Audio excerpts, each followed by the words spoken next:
Hello guys, welcome to Pakistani reaction. तो कैसे हैं आप सब? मेरा नाम है मुदस्सिर। मैं हूं मुबशर। सो गाइस, भारत ने 150 ट्रक बांग्लादेश के रोक दिए। पहले बोला पहले पैसे निकालो फिर मान लो। तो भाई साहब, भारत ने बॉर्डर पर 150 ट्रक रोके हैं बांग्लादेश के, और उनको साफ बोला पहले हमारा पैसा निकालो तब ट्रक मिलेंगे, मालों के भरे हुए तब वापस मिलेंगे। मतलब भारत फुल एंग्री मूड पे आया हुआ है। सीन क्या हुआ सारा जानते हैं, बाकी बातें पाकिस्तानी मीडिया क्या बोल रहा है, तो स्टार्ट। दरअसल एक्सपोर्ट पर रोक लगने के चलते बांग्लादेश को निर्यात के लिए प्याज और आलू लेकर पहुंचे 150 से ज्यादा ट्रक जहां के तहां खड़े हैं। एक्सपोर्टर्स का कहना है कि अगर सरकार ने जल्द कोई फैसला नहीं लिया तो उन्हें लाखों का नुकसान होगा। वेलकम है जी आपका हमारे YouTube चैनल लाना है चाइला रिएक्शन पर। सो जिस तरह से बांग्लादेश बनता जा रहा है, पहले तो उनके पास खाने के लिए कुछ नहीं था, अडानी ने ऊपर से बिजली काट दी, और अब इंडिया ने एक और बम फोड़ दिया है जी बांग्लादेशियों पर।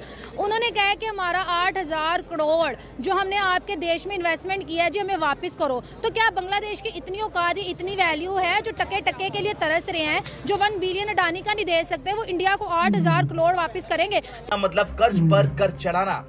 तो ऐसे मीम्स वायरल हो रहे हैं, लेकिन बांग्लादेश के पास पहले से ही विदेशी मुद्रा संकट और बढ़ती महंगाई जैसी समस्या है। अब महंगे आलू और प्याज आयात करना उसकी अर्थव्यवस्था पर और बोझ डाल देगा। तो बांग्लादेश के इस फैसले ने साबित कर दिया है कि गलत फैसले कैसे एक देश को हास्यास्पद बना सकते हैं। भारत से नाता तोड़कर वो खुद को ही महंगे विकल्पों की ओर धकेल रहा। आलू और प्याज का ये खेल बताता है कि बांग्लादेश अब बना महामूर्ख देश। शेयर क्या करें, तो चलते हैं आवाम की तरफ। वो लोग जो अभी रोटी के लिए थोड़ा सा उनको स्ट्रगल करना पड़ रही है, जिनके पास रिसोर्सेज नहीं है, वो 8000 करोड़ तो पाकिस्तान भी वापस नहीं कर सकता। इतना डाने का 1 बिलियन ही दे रहे।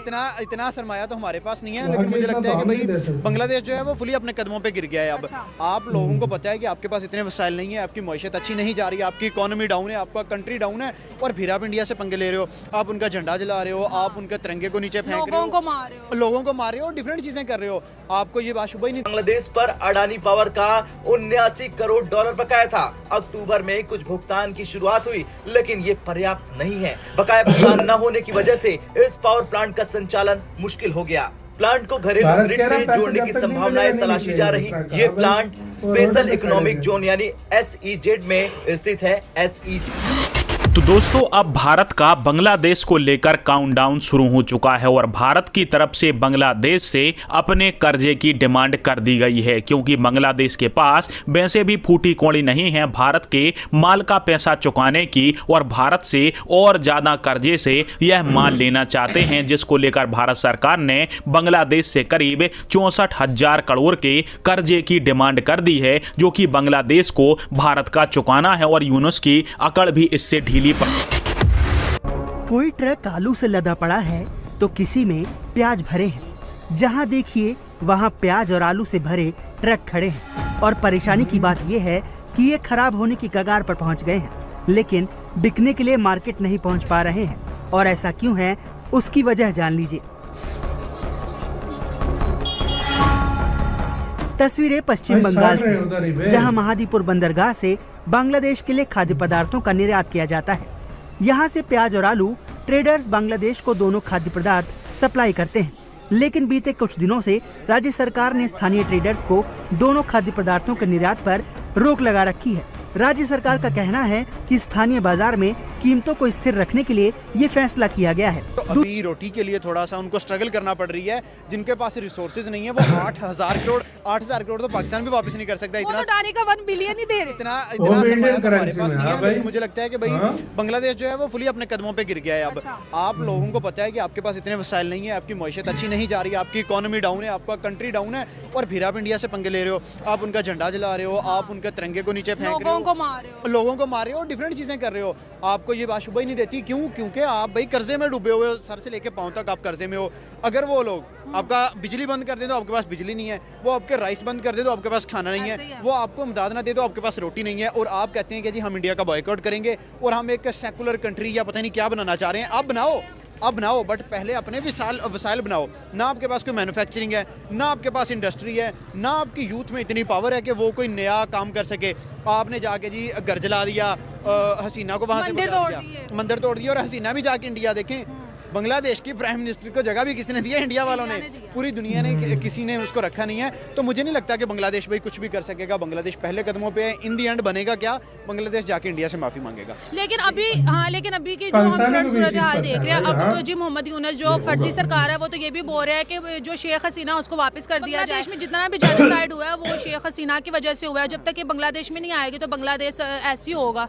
तो इस पे क्या कहेंगे, क्या जो मोदी सरकार है वो शेख हसीना को वापस कर देंगे? नहीं, मुझे नहीं लग रहा कि शेख हसीना वापस जाएगी। पहले आप लोग मोदी के 800 करोड़ तो दो, आप लोगों से तो वो नहीं 8000 करोड़ या जितना 8 करोड़ भी क्या देना, तो ये वो भी नहीं दे सकते। आप देखें कि इंडिया का 1 रुपया पाकिस्तान का 3 है, तो वहाँ पे टके के भी 2 के बराबर है, टका 2 का और इंडिया का 1 बनता है। तो आप लोग 8000 करोड़ मतलब आपको 16,000 करोड़ रुपए देने पड़ेंगे। ये तो जस्ट अभी उन्होंने इंफ्रास्ट्रक्चर पे लगाया उसका, वो कह रहे हैं कि पहले आप हमें ये दो। ये चीज़ होती है कि आपके जो आपका कंट्री है ना, वहाँ पे एक इस्तेहकाम हो, वहाँ पे आपकी जो हाँ स्टेबिलिटी हो, उसके बाद आपका जो मुल्क है ना कहीं तरक्की की राह पे कहीं ना कहीं वो चलना स्टार्ट हो जाता है। बांग्लादेश में पहले हसीना वाजिद थी, लोगों को बड़ा मसला हो जाता है, यार हसीना वाजिद वहाँ पे डिक्टेटर बन के बैठी हुई है, वो हर साल आ जाती है और अपनी हुकूमत करती है, उसने सारे इदारे अपने मुताबिक किए हुए हैं, ये किया है, वो किया है। लेकिन बंदे की कदर तब होती है जब वो बंदा ना हो। उसने इंडिया के साथ जैसे भी चली, दुनिया के साथ जैसे भी चली, उसने अपने मुल्क को लेकर बड़ा अच्छा चली।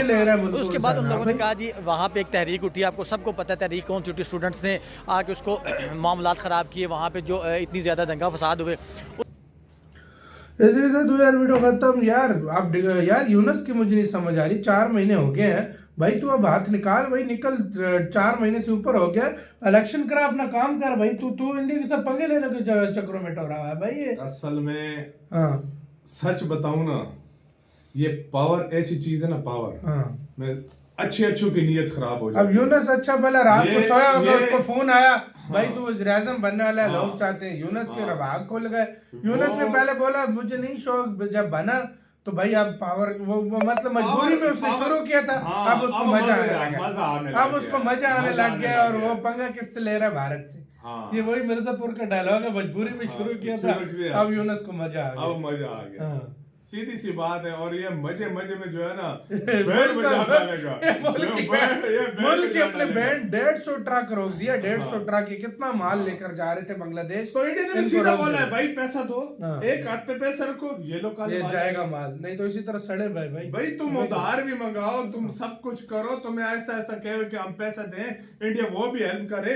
अब इंडिया ने कहा है पहला पैसा दो, उसके बाद भी हम सोचेंगे कि तुम्हें माल कब देना है, एकदम से नहीं, कब देना है। तुम बातें ज्यादा करते हो, तुम एटीट्यूड दिखाते हो, तो ये भी एटीट्यूड दिखाओ, जाओ बोलो भारत को पैसा दे दो अपना। मुझे क्यों लग रहा है इंडिया का पैसा नहीं दे रहा ना बांग्लादेश, ये खाने को जब इनको कोई प्रॉब्लम होगी, इंडिया कहेगा पहले एडवांस पैसा दो, एडवांस पैसा देकर अडानी को कहेगा ये ले तू ले तेरे पैसे देने, भाड़ में जाओ यार, भाड़ में जाए। तो सही बात है। अपने राय का बताना क्या कमेंट में आप सोचते हो अपना। बहुत ज्यादा खैर रखना तो यार।